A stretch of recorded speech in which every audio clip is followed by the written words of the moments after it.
Omurebereze Johnson Tinumjune ebinebindi abigambire owabirayibembiremu omukoro gw'omushubuzi Moses Aruho obingi barukumanya kachituzi.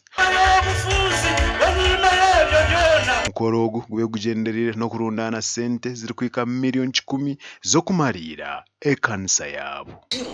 Oboro turukwitaka obufuzi turukwita ntitufa mutima.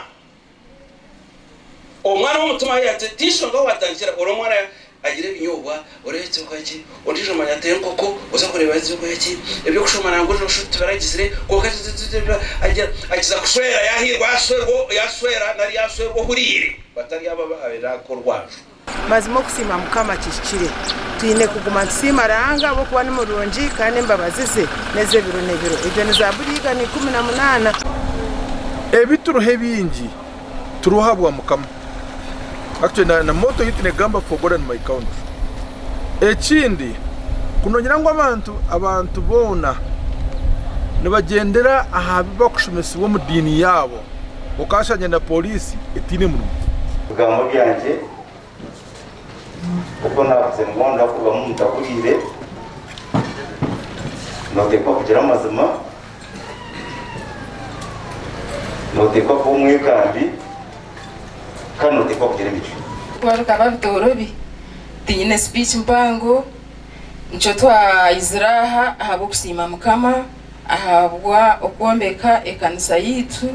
Bwaima Bishop kuburira enjiri Moses Aruho bingi bakumanya kachituzi ashaziremo yayatora yajunwa. Omukoro guhire babaze kurundana miliyoni 13 ezona bazitire abombeka bwekanisa. Abara hantu hingi background zitwa turabire ne turabiremo muteka kusima mukama bwo kuba buri kimwe cyona njakiriye cya mukama itutwenka tine tukubasa tine mukama andi twaza kanisa ya St Peter's Kakoba Church of Uganda obureberezi ninkore aho murimbo rwambarara Reverend Canon Edson Abasa Diocese Secretary omburebezi bwa nkore nashaba abazire konjaman omkwera abana bojo ekishimire kutamuta ekigambo cy'umwana w'umuntu nibakumure mutaka kiteka tekire noni kiteka umuntu padare kindeshime kutamuta mame kigambo cyaje ebinebindi bigambiro bwanyuma yo kutahibwa kw'abashija abarenje 20 omukigombe cha Fathers Union abwe kanisa ya St Peter's Kakoba Church of Uganda. Myaka ebereji ntwenda kubanza kurunda 20 million tukacontributinga sente ezo zikaza kwombeka ekanisa ya Sunday School neija kuberho canteens neija kuberho very nice worship rooms neija kuberho na boardrooms ahikuru.